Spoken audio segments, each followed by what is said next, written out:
স্ত্রীর গায়ের রং কালো হওয়ায় আগুনে পুড়িয়ে মারার ঘটনায় ৮ বছর পর স্বামীর মৃত্যুদণ্ডের রায় দিয়েছে ভারতের একটি আদালত। মৃত্যুর আগে স্ত্রী লক্ষ্মী বলেছিলেন তার স্বামী কৃষাণ দাস তাকে সব সময় কালী বলে রাগাতেন।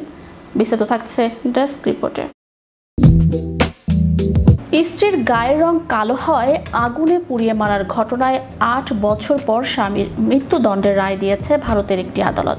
মৃত্যুর আগে স্ত্রী লক্ষ্মী বলেছিলেন তার স্বামী কৃষাণ দাস তাকে সব সময় কালী বলে রাগাতেন। জানা যায় 2016 সালে বিবাহ বন্ধনে আবদ্ধ হন ভুক্তভোগী লক্ষ্মী ও কৃষাণ দাস। স্ত্রী কালো হওয়ায় নানানভাবে শারীরিক ও মানসিক নির্যাতন চালাতেন স্বামী কৃষাণ দাস। 2017 সালের এক রাতে স্ত্রী লক্ষ্মীর জন্য বোতলে বাদামি রঙের তরল জাতীয় পদার্থ নিয়ে আসে তার স্বামী। কৃষাণ জানায় এই তরল মেডিসিনই তাকে ফর্সা বানিয়ে দিবে। সরল মনে লক্ষ্মী তার স্বামীর কথা বিশ্বাস করেন এবং গায়ে মাখা শুরু করেন। তিনি তাতে অ্যাসিডের গন্ধ পান। এরপরই স্বামী কৃষাণ তার শরীরে আগুন ধরিয়ে দেয় এবং পালিয়ে যায়। মৃত্যুর আগে হাসপাতালে পুলিশকে তিনি তার ওপর ঘটে যাওয়া বর্বরতার বর্ণনা দেন। দীর্ঘ ৮ বছর পর এই সপ্তাহে ভারতের উদয়পুরে জেলা কোর্ট কৃষাণ দাসকে মৃত্যুদণ্ড দেয়। বিচারক রাহুল চৌধুরী এই রায়ের কারণ ব্যাখ্যা করে বলেন, এই খুনটা সবচেয়ে জঘন্য অপরাধের মধ্যে পড়ে। পৃথিবীতে এমন ঘটনা খুবই বিরল। এটি শুধু একটা খুন নয়, এটা মানবতার বিরুদ্ধে অপরাধ।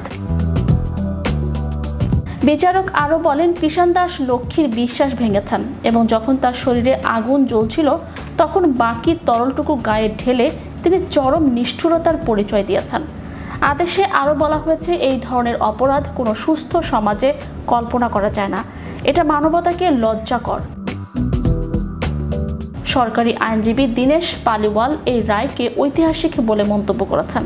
তিনি আশা প্রকাশ করে বলেন, এই রায় সমাজের অন্য মানুষের জন্য একটা শিক্ষা হবে। আইনজীবী দীনেশ প্রশ্ন তুলে বলেন, 20 বছর বয়সী একটা মেয়েকে খুব নিষ্ঠুরভাবে খুন করা হয়েছে।